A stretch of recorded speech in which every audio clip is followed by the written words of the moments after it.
President இருந்தாங்களா? யாராவது ஒரு பிரசிடென்ட் பேர் சொல்லுங்க, குடியரசுத் தலைவர் பேரை யார சொல்றோம்? கரெக்டா? எத்தனை குடியரசுத் தலைவர் இருந்தாங்க, ஆனா நம்ம ஏன் அப்துல் கலாம் ஐயா பேரை சொல்றோம்? ஏன்னா அவர் மட்டும்தான் தான் வாழ்ந்த நாட்களை தன்னுடைய நாட்களாக மாற்றிக்கொண்டார். குடியரசு மாளிகைக்கு பதவி ஏற்க போறாரு, ஒருத்தர் போய் காலு கீழே உட்கார்றான். என்னன்னு கேட்கிறாரு. வைஸ்ராய் காலத்துல ஷூக்கு பாலிஷ் போடுறதுக்கு ஒருத்தர் அப்பாயிண்ட் பண்ணுவாங்க. அவன் போய் உட்கார்றான். அதெல்லாம் வேணாம்ப்பா நீ போன்றாரு. அவன் சார் சார் சார்ன்ட்டு அழுகுறான்.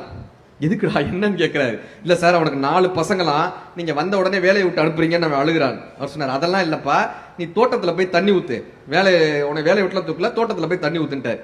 இப்ப இவருடைய குடியரசு ஆட்சி காலம் முடிஞ்சிருச்சு. முடிஞ்சதுக்கு அப்புறம் இவர் வீட்டுக்கு போனோம். சூட்கேஸ் எடுத்துட்டு வந்தாரு. ஃபர்ஸ்ட் வந்தோடனே ஒருத்தன் அழுதான்ல, அவனை கூப்பிடுனார். அவர் வந்தாங்க. நீ என்னமோ நான் வந்த உடனே உன்னைய வேலையை விட்டு அனுப்புறேன்னு சொன்ன, இன்னைக்கு என்னையவே வேலையை விட்டு அனுப்ப போறாங்க தெரியுமா அப்படின்னாரு. அவன் உடனே ஒன்னும் புரியாம பார்த்தான். நீ இந்த தோட்டத்துக்குலாம் தண்ணி அடிப்பேல, எப்படி அடிப்பேன்னு கேட்டார். அவன் உடனே ஸ்ப்ரே வச்சு இப்படி அடிச்சு காமிச்சான். இந்த சூட் கேஸ்ல அதை ஸ்ப்ரே பண்ணேன்னு. அவர் வச்சு இந்த சூட் கேஸ்ல ஸ்ப்ரே. அவனுக்கு என்னன்னா இந்த சூட் கேஸ்ல டாக்குமெண்ட்ஸ் இருக்கும், இவர் துணியெல்லாம் இருக்கும். இதுல எப்படிங்க நான் தண்ணியை போய் ஸ்ப்ரே பண்ண, அதெல்லாம் மாட்டேன் அப்படின்றான். இல்ல நீ ஸ்ப்ரே பண்ணுன்றாரு. அவன் லைட்டா அப்படி இப்படி அடிக்கிறான். அவர் அந்த ஸ்ப்ரே பண்ண சூட் கேஸ் எடுத்து காமிச்சார். ஏன் தெரியுமா நான் அதை சொன்னேன்?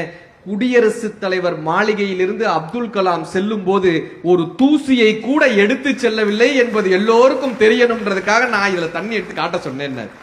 இப்படியான தலைவர்கள் தான் கொண்டாடத்தக்கவர்கள். இவர்களை நம்ம ரோல் மாடலா எடுத்துக்கணும். இப்படியான தலைவர்களாக நம்ம வரணும். நாம என்ன பண்ணிடுறோம், இன்ஸ்டாகிராம்ல வரக்கூடிய கோமாளிகளை பார்த்துட்டு நாமளும் அதே மாதிரி பண்ணணும், பேஸ்புக்ல இருக்கவங்களை பார்த்துட்டு நாமளும் அதே மாதிரி பண்ணிடணும்னு நினைக்கிறோம்ல.